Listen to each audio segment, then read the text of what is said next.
Hello, welcome back to MTurk Guide. Over time, I've had a lot of viewer feedback in the form of just general feedback, but mostly questions. And so I figured I'd kind of throw together just some basics for the people who are just starting, or even, if you've been doing it a while, maybe there's a tidbit in here that you didn't know. So I figured I'd throw it all together and give you just a little hodgepodge of information, if you will. It's like November 19th, I think, 2016, and Turk is a little slow as we approach the U.S. Thanksgiving holiday. Zoltar, for example, who's been going strong for weeks, probably months, maybe a month and a half or so, took a break as of Monday of this week. I would probably expect that they might come back after the holiday. And then you see the surveys go down a little bit because a lot of the universities are on break or people are traveling for the holiday. So you'll see a little slump, but it'll pick back up. So don't despair, and hopefully I'll have time to share some more hits on the Facebook page. I try to do that as much as possible. All right, so I'm going to just dive right in. The day according to MTurk. So I've said it in other videos. I'm on the East Coast. I'm actually in New England. Go Patriots. And so I am on East Coast time. And Amazon is located in Seattle, and they're on Pacific time, which is, for me, 3 hours behind. So the Turk day for me lasts from 3 a.m. Eastern to 2:59 a.m. Eastern the next day. And what that means is your timer resets for the number of hits you can do in a day and things like that, and which hits you did on which day.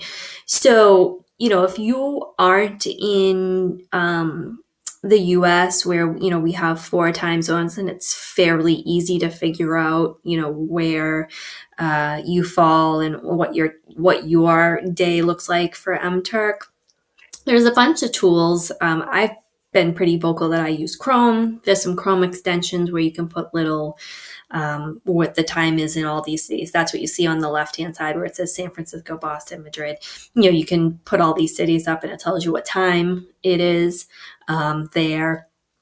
Or, there's big maps where you can just count based on kind of the Greenwich Mean Time. I think that's what they used to call it. It might be different now, but you can count based on the map. So there's a whole bunch of stuff that you can go find to help you determine what your day looks like. And I only bring this up because you might be like, well, whatever, but when you're doing hits and you accept them, they count, in whatever day you're in. And for you, your day might be, it might be 5 hours difference. It could be 6 hours difference. So sometimes you find yourself in a little bit of confusion as to where your hits are appearing and how much you made on a specific day. So, if you're trying to hit goals in the day, the hours are really screwy for you, then it can affect your ability to hit a goal on a daily basis. So just letting people know that's how it is, and just make sure you're aware of what the implications of the time zone difference is for your Turk day, and set your goals appropriately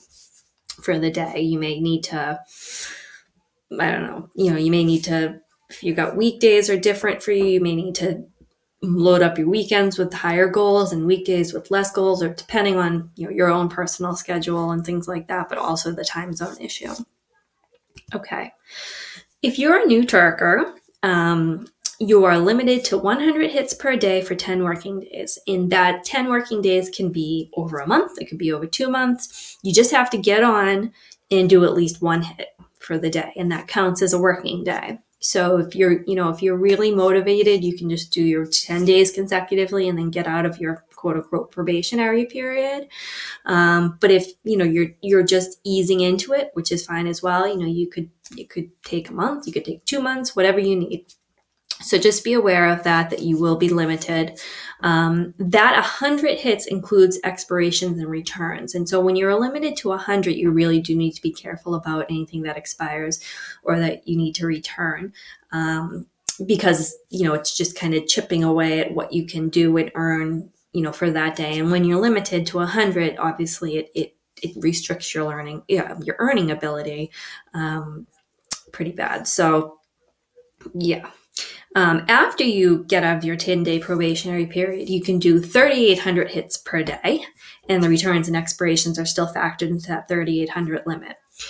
I will say that I have never hit 3,800 in a day. I've done 1,000. I've maybe done 1,500 in a day with A9s or something that's, like 1 second, 1 click hits. They're super duper easy. Does this picture contain X, yes or no? Go to the next hit. Petty hits and things like that. I know others have done it, just kind of blazed through it and, then dropped to sleep at the end immediately. And there are some people that are using scripts to, perform hits, and, that allows them to basically take a hands-off approach to turking. For me, I believe in scripts to help, to assist, but I don't believe in scripts to actually do the hits for you. It actually is contrary to what the platform is about. MTurk is about human tasks. It's about tasks that computers don't do well, and therefore they need humans on the other end. So if you're scripting it, then that really, is eventually going to take away the work from workers. So, personally, I would be nervous about reliability of scripts. And, for me, I like check over my work. So it's just not what I believe in. I think I've been pretty clear that I believe in, being an honest Turker and following the terms of service, even if some of it is a little bit gray in terms of what they say you can and can't do. But, for me, I believe that the platform is about human tasks and having humans on the other side, and not writing scripts to complete the work. But again, I want to be clear, writing scripts to help you complete work, like with Zoltar, you're still a human, you're still hitting the buttons. You're still putting thought into it, and you're still verifying it before you submit it. And I'm not talking about, taking a script that puts the little box so you don't have to scroll and your wrist hurts and things like that. That's not what I'm talking about. I'm specifically talking about, people completing the hits with scripts. It's just not what I do. So no offense to those that do it, but it's not what I do. I don't endorse it on this channel. And I firmly believe in following terms of service, and because I like MTurk to be a long-term thing for everybody. So I'm sorry I kind of deviated there, but I did want to mention it. If you are a new Turker, you should be focused on safely building your numbers. You want to keep your approval level as close as you can to 100%, and review TO before, or Turk Opticon, before working for any new requesters.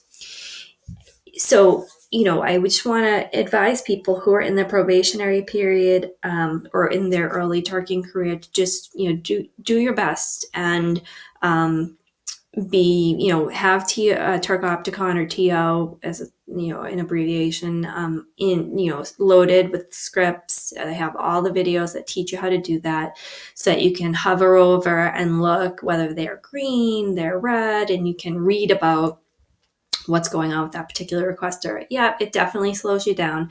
But as you do more and more, you start to just kind of remember that this requester is okay, and that one's kind of, I'm going to check on them again. So you start to kind of get this running tally in your head of requesters that, you want to work for, or ones you were considering, but you want more data from TO, things like that. So, dive in, but go cautiously. I mean, when you start in MTurk, you have 100% approval, and that's a pristine record. And I don't have 100%. Well, I have a fake 100%, because I have 60,000, 65,000 approved hits and 12 rejections, which is like 99.999 something. So it rounds up to 100%. But that's a fake 100%, not a real 100%. So do your best to keep that. If you do get rejections, try to make sure you get yourself up into the 99 to 100, within the 99 area. That's where a lot of requesters want you to be. If you find a good requester that rarely rejects, like A9, picks from above, things like that, do those so that you can build up some numbers that if you do receive a rejection, it doesn't tank your approval rating. So, it's not easy, but I'm here to help. So if you have questions, just let me know. And one note about people who are just starting out, there are surveys, I'd say every day, every other day I see one, and they're specifically looking for workers that have less than 100 or maybe less than 500 hits completed. They're really looking for new Turkers, and they've got their reasons for that, but, take advantage of those surveys, because some other surveys, we want 1,000, 5,000, whatever. So take advantage of those people that are looking for new Turkers for whatever reason they're looking for you. They want your feedback. So keep an eye out for those type of things. I'm going to move on and talk about qualifications versus blocks. Okay. Blocks are bad. I can't get around saying it that, they're not bad. They're bad. I'm sorry. I can't say it any other way. Amazon can and will suspend your account if you receive numerous blocks. You'll get an email generally. As an aside, I find MTurk's email system to be a little bit unreliable and glitchy. I don't always receive stuff that they say you should. So take this as I understand it. You should receive an email telling you who blocked you, and that in the same kind of thing I just said is that if you receive numerous blocks, your account will be suspended. As an aside, sorry, I keep asiding here, but because of that, I suggest that you transfer your money out of MTurk every day, at the end of the day, into Amazon payments. If you're US based, then that's what you're doing. Otherwise, if you're using the gift card option or the US Amazon shopping option, just transfer that money over, because once you get it out of MTurk, it's safe. But if they ban your account in MTurk and you've got a huge amount of money in there, that's probably gone. So just consider just moving your money every day as a safeguard, as kind of a as a risk management type thing. Consider it, please. I'd be interested to know in the comments if people do that or not, or do they build up? I'm really interested in hearing if you think my suggestion is batty or if you think it's good. Love to hear from you guys. You guys know that. Okay, so talking about qualifications, requesters really should be using qualifications to prevent workers from accessing their hit. So what happens is a requester has a hit, you perform that hit, and they don't want you to redo it. And that's okay, because that's the way they set up their hit. They're the boss. And what they do, because they're not as familiar with the system, is they set up a block, and they don't realize the implication of the block. But what they should be doing is setting up a qualification that, could say, qualification is named has taken survey, and then they apply that qualification to you so that you can't retake the survey. And then once the survey is done, he just revokes all those qualifications and you're good to go for the next survey. On that vein, revocation of qualification is not always a bad thing. And I'm going to give you an example of this.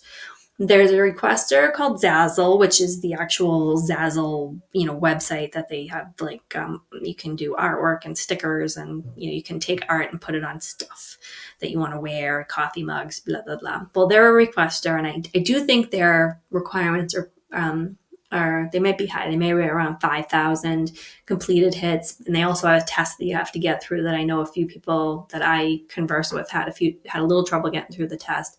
But what would happen was that the way they had done their thing was they would go and revoke all these qualifications. And it turned out that's what they did right before they dropped a batch. And these were great. They were dollar hits. You could, they were easy to do while you were just, hanging out. And so the revocation of sometimes people come and they're like, oh my God, this is awful. It's been revoked. And I'm like, that's sometimes a good thing because it means work is coming.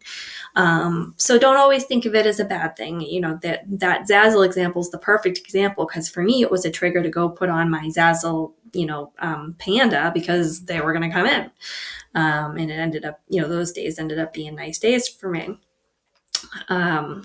As far as, MTurk itself, there is a disconnect with MTurk on the blocks versus qualification. And it's a point of contention with both parties because the requesters don't know what they're doing. They don't mean any malice. And then they get hammered by the worker saying, you're affecting my ability to work. And, that's not what the requester was trying to do. So I think one of the things I'd like to develop is just I'm going to get the website going more and just put some of the directions for the requesters so you guys can guide the requesters over to those, those tutorials so that they can go ahead and use them to do things the right way. I am on the requester side, so I can see what's going on in the requester side. So, I can see what's going on and I can do tutorials like I do for you guys on the requester side if needed. So I have a grand hope that with the new platform coming, these grievances can be aired and resolved. I'm an optimist. I don't know if that will happen, but I'm gonna cross my fingers and hope that it does because it has been a really big issue at times. So. But there we go, blocks versus qualifications. If you missed a hit, meaning it expired, expirations happen. Sometimes you're like in a survey and, maybe you were going slower than you thought you were, or maybe the survey was just long, and you get back to go put your code in and the hit has expired. It's gone. Does tend to happen more with surveys, but it happens with other things. So always check the timer first. Look at where you are. If you panded it, look at what's left, what you have for time. Sure, you can complete it within the allotted time.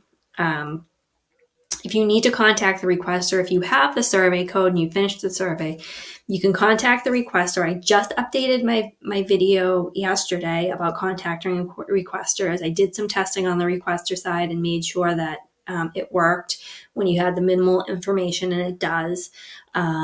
So you can use my tips to get in touch with a requester, even if you just have their name, their requester name. We can get you there to contacting them. So I suggest that you do that. Some will reply, some won't, but I take the approach of, hi, I did complete your survey, but it expired.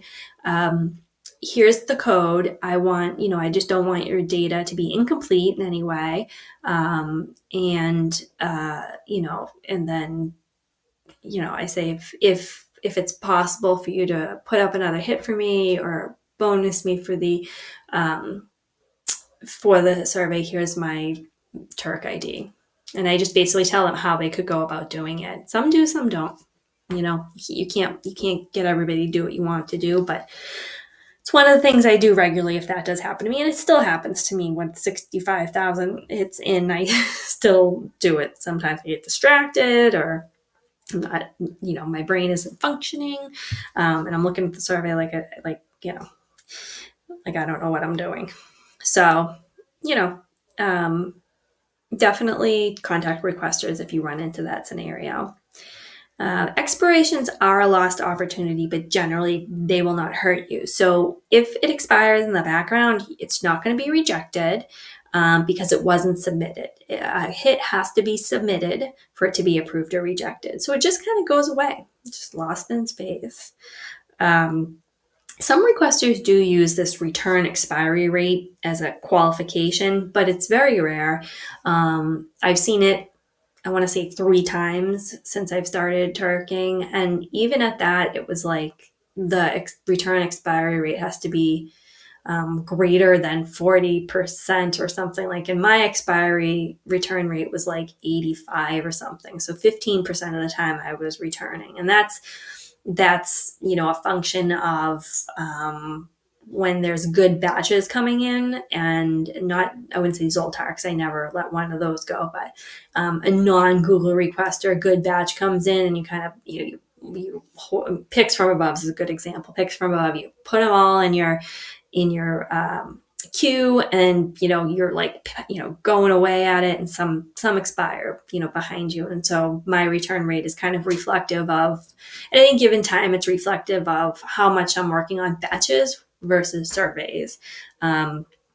So that's just kind of that's how it works for me. It may not work that way for everybody, but if you're returning stuff 40% of the time or 50%, I mean half of the time, then something's wrong. And if you want to contact me, I certainly would help you go through what you're doing and why you're returning so much stuff. I'd be happy to help, because you definitely don't want to be down there.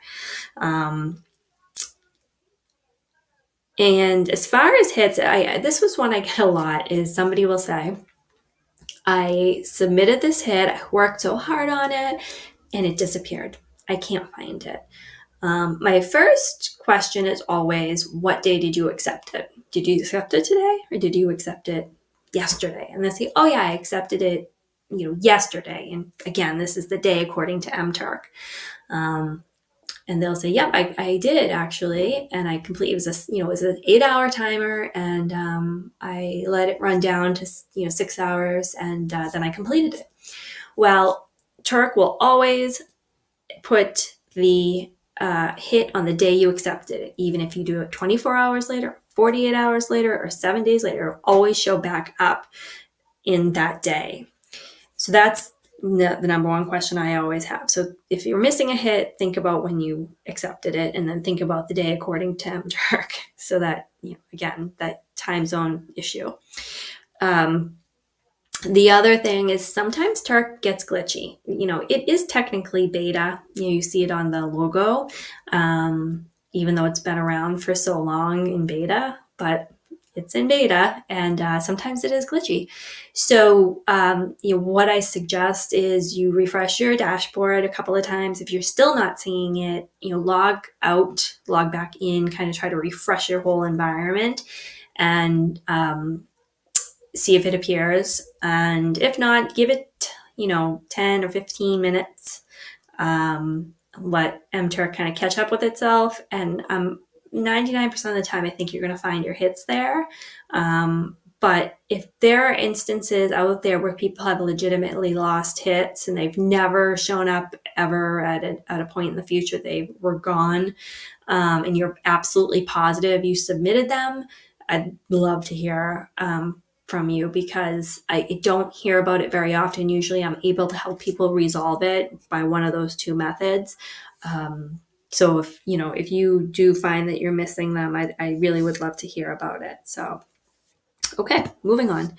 Rejections. They happen, and they're hard on your ego. I mean, every rejection I get is like a knife in the heart. It's bad. But here's what you need to do. Always contact the requester. And for me, I always make it timely after the rejection, and then I'm professional, obviously. And what I ask them is, can I get feedback on why this was rejected? They have the ability to put that little note in there, and sometimes they put something very vague, like wrong data or something like that helps. I say, can you tell me which hit it was? And can you tell me, what exactly I did wrong? And it's just in the vein of, if you did something wrong at a job that you were face to face with somebody, you'd want that feedback. So the same thing applies with MTurk. Some will reply to you, some won't, but sometimes they will reverse them. P9R, if you do those, I think I said that were P9R. If you do those, their transcription, they have an automated system that's a little bit glitchy sometimes with the approvals and rejections. So I've heard of a lot of people getting rejections from them, emailing them to ask what was wrong. They, the people at P9R check it and then realize that it was okay. And then they reverse the rejection. So be aware, requesters do have the ability to reverse a rejection as long as 30 days have not elapsed from the HIP being submitted. So that's why you need to do things in a timely manner. Some will not say, they'll say they can't or they don't know how to, and that's another thing I'd like to put up on the website to help with the requesters with. And I'll let you know when I have that, but they can reverse it through the API if they use it. Otherwise, Amazon can reverse rejections manually on a one-on-one, one-by-one, case-by-case basis. So they can do it. And sometimes they'll leave the rejection and bonus you the money, which, you're compensated financially, but the rejection still stings. So, yeah. But requesters don't understand how MTurk works on the other side. They don't realize the rejection really affects your ability to do work. So, I try to mention that when I contact them, but yeah.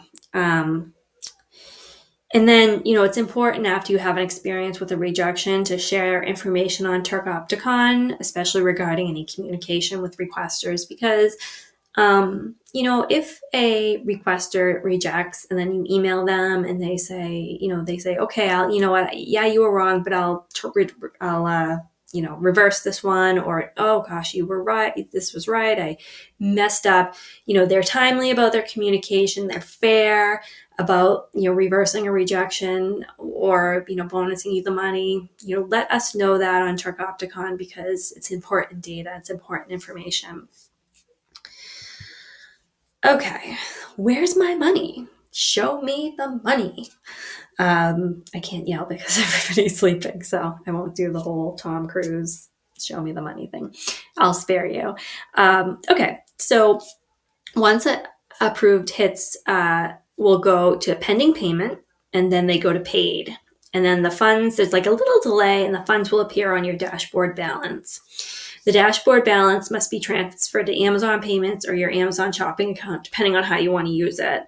That transfer can take up to 24 hours, and then you can withdraw to a bank or a prepaid card through Amazon Payments to your bank. But it has to be within Amazon Payments. So it's a two-step process. I have a video on it, so go check it out. And then from there, the timeline depends on your bank card. I'll tell you, I have Bluebird, and I get my deposits usually that evening at 11 o'clock, as long as I do it before like 6 o'clock Eastern time. But I know other people have, different differing timelines. So you really have to kind of experiment with your bank or your prepaid card and see how that works. People will transfer their funds on Thursday to make sure they have their funds for the weekend. If that's important to you, definitely make sure you're transferring your funds on Thursday to get your funds out. And if you do use either way, actually, whether you use the shopping option or you use the Amazon Payments option, if you leave your money in Amazon Payments, and I do this sometimes, I kind of let it grow and it's out of sight, out of mind. But be careful if you're shopping on Amazon, because if you have an Amazon Payments account, it's linked into your Amazon account. They kind of know everything about you in that account. And if you're shopping in the same account that you Turk in, when you go to check out, the Amazon Payments payment option to buy what's in your Amazon cart is automatically checked. So you have to manually uncheck it and then put whatever credit card or gift card or whatever you want in. So just be aware that when you're using Amazon, to double check the payments and make sure that if you don't want to use the money in your Amazon Payments account, that you uncheck that box at the bottom. So just be careful of that. This is all US based, okay? If I would love to hear from people who work outside of the US about what their process is to get your money, and I'd love to do a video about it so that I can be inclusive. It's just I don't know what the process is for folks outside of the US, so please if you're willing to just tell me or write down the steps and email it to me of how you get your money or how you use your money that you get from MTurk, I'd love to hear it. I'd love to do a video on it, and I would definitely thank you very much. So that's all about the money, and again, US based, and I apologize for that, but that's all I know. Okay, so as always, I thank you for joining. I love having such an engaged viewer base, and I know it's not a gigantic one, but I frankly don't really care. I really like that I have people that comment, ask questions. It's great. It's everything I kind of hoped it would be. So I'm trying to get more videos done. I've got a whole big list, but as always, comment, message me, let me know if you want something specific. I will definitely do it. Like, subscribe, comment, share, join me on Facebook. Tell me if you need help. I will certainly help you. I try to respond to messages as soon as possible. I'm usually in front of my computer to do so. So definitely let me know if you have questions. And as always, have a great turking day. Thanks, everybody.